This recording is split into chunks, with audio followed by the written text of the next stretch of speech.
हाँ तो दोस्तों आज हम लोग दूसरा टॉपिक की बात कर रहे हैं। QMS 02 यानी क्वालिटी का जो फर्स्ट आपको फाइल मिला है उसका दूसरा फाइल क्या है, वो है क्वालिटी ऑब्जेक्टिव प्लान। देखिए क्वालिटी ऑब्जेक्टिव प्लान क्या होता है। क्वालिटी ऑब्जेक्टिव प्लान जितने भी आपके कंपनी में डिपार्टमेंट है जैसे sales, marketing, store, dispatch, production, maintenance, purchase, quality, development, HR, QMS, ये सारे डिपार्टमेंट का सेपरेट सेपरेट प्लान बनाना पड़ेगा। सेल्स मार्केटिंग का क्या प्लान हो सकता है, तो to achieve customer satisfaction level 90%। मैं एग्जांपल दिया हूँ, हो सकता है आपकी कंपनी में डिफरेंस भी हो, लेकिन ये कॉमन एग्जांपल है। जैसे सेल्स मार्केटिंग का क्या होगा कि जो वर्क कर रहा है वो सेल्स सेल्स मार्केटिंग वाला इसलिए बिजनेस डेवलपमेंट की बात करता है, तो उसमें जो उसका है वो to achieve customer satisfaction level 90%। जो कस्टमर का सेटिस्फेक्शन लेवल है उसको 90% कर, सपोज पहले वो 80% कर रहा हो तो 90% का प्लान कर सकता है, ये उसकी प्लानिंग हो सकती है।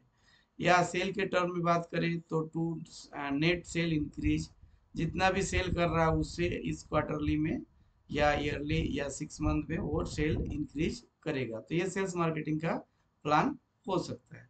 फिर आता है स्टोर एंड डिस्पैच की बात करें तो स्टोर डिस्पैच जो भी डिपार्टमेंट है आपके जो देखता है आपके कंपनी के अंदर स्टोर एंड डिस्पैच, वो इन्वेंट्री की बात कर सकता है या कस्टमर शेड्यूल एथरेंस की बात कर सकता है। फिर आता है आपका production and maintenance. Production maintenance आपका मेन डिपार्टमेंट है सर, इसमें क्या क्या हो सकता है, जैसे ब्रेक डाउन, ब्रेक डाउन के लेवल पे प्लानिंग किया जा सकता है कि कम से कम ब्रेक डाउन जो भी आता है उसको शॉर्ट पीरियड में उसको शॉर्ट लिस्ट किया जाए। Preventive maintenance schedule, preventive maintenance schedule का है क्या कि अगर प्रिवेंटिव मेंटेनेंस शेड्यूल आपके मशीनरी का इंस्ट्रूमेंट का होगा तो कोई भी प्रॉब्लम नहीं आएगा। Production versus plan versus actual, जो प्लान पर डे के हिसाब से प्रोडक्शन करने के लिए किया जाए उसको एक्चुअल में अचीव किया जाए, ये उसकी प्लानिंग हो सकती है। लॉस्ट टाइम, मैक्सिमम ट्राई करना चाहिए प्रोडक्शन डिपार्टमेंट को और मेंटेनेंस को कि लॉस्ट टाइम जो है वो मिनिमम से मिनिमम मिनिमाइज करना चाहिए। फिर परचेज की बात करें तो परचेज का प्लान क्या हो सकता है, तो supplier performance rating, supplier performance rating लेकर के जो आपके कंपनी में सप्लायर है जो रॉ मटेरियल आपको सप्लाई करता है उसका रेटिंग निकालेंगे कि वो कितना रेटिंग पे आ रहा है, मार्केट के दूसरे सप्लायर के कंपेरिजन में उसका क्या कंडीशन है। फिर क्वालिटी डिपार्टमेंट की बात करें तो क्वालिटी डिपार्टमेंट में आपका हो सकता है कस्टमर कंप्लेंट को रिड्यूस करना, तो quality related customer complaint to be reduce from, comparison करेंगे क्वालिटी, अब इसलिए कि कंपेरिजन करेंगे तब तो पता चलेगा कि ये रिड्यूस हुआ है या नहीं। तो प्रीवियस ईयर या 3 ईयर्स, 5 ईयर, 6 ईयर, 10 ईयर का प्रीवियस अपने कंपेरिजन करेंगे अपने कंपनी में, उससे रिड्यूस करना है। अगर पहले बिफोर 3 ईयर्स 10% आ रहा था तो बिफोर 2 ईयर्स 8% आना चाहिए, उसके बाद में 6% आना चाहिए, उसके बाद करेंट ईयर में 3 या 2% या 1% रहना चाहिए, तो वो उसका रिकॉर्ड मेंटेन करेंगे।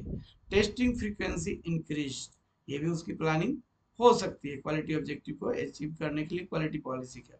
डेवलपमेंट की बात करें, डेवलपमेंट डिपार्टमेंट का sample development, first time okay sample, sample development का मीनिंग ऐसा हुआ था हो रहा है सर कि जो भी आपकी कंपनी में जो प्रोडक्ट का प्रोसेसिंग आप करते हैं, जॉब वर्क या विथ मटेरियल या विदाउट मटेरियल, उसका एक एक कॉपी अगर सैंपल आप लगाते हैं एक एक पीस, तो उससे ज़्यादा आप डेमोस्ट्रेट कर पाते हैं अपने कंपनी का प्रोडक्ट लाइन को, तो उससे ज़्यादा कस्टमर कन्विंस होता है और कस्टमर को समझ में आता है कि क्या क्या ये कंपनी प्रोडक्ट करता है। First time okay sample. फिर HR डिपार्टमेंट में क्या हो सकता है, ट्रेनिंग कंडक्टेड है। ऑब्वियसली है क्या कि अगर स्किल बढ़ाना है आपकी कंपनी में मैन पावर के, जो मैन पावर एग्जिस्टिंग है या न्यू लेना है तो उसको ट्रेनिंग से ही हो सकता है, दूसरा कोई ऑप्शन नहीं है, तो ट्रेनिंग कंडक्ट मोर। फिर QMS इंटरनल ऑडिट की प्लान करना या MRM एक्शन प्लान। फिर आपका ये प्रिपरेशन प्रिपेयर्ड बाई, कौन प्रिपेयर करता है उनका नाम नीचे में सिग्नेचर आएगा। अप्रूव, तो जो टॉप मैनेजमेंट आपकी कंपनी है वो उसका नेम आएगा, उनका नीचे में सिग्नेचर आएगा। तो ये आप समझ गए होंगे।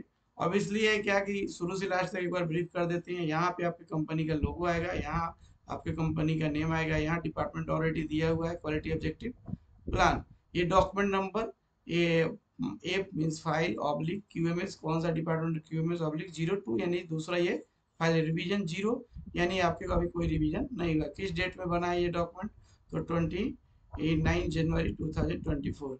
और नीचे में prepare by approve by already मैं एक्सप्लेन कर दिया हूँ। तो इस तरह से आपका क्वालिटी ऑब्जेक्टिव प्लान कर सकते हैं, यानी कि क्वालिटी ऑब्जेक्टिव जो होता है प्लान, हर डिपार्टमेंट का अलग अलग होता है। जितने भी आपके कंपनी में डिपार्टमेंट है, क्या इतना ही डिपार्टमेंट होता है, नहीं सर, और डिपार्टमेंट भी हो सकता है, तो उसके लिए भी अलग से आप प्लान कर सकते हैं। Thank you.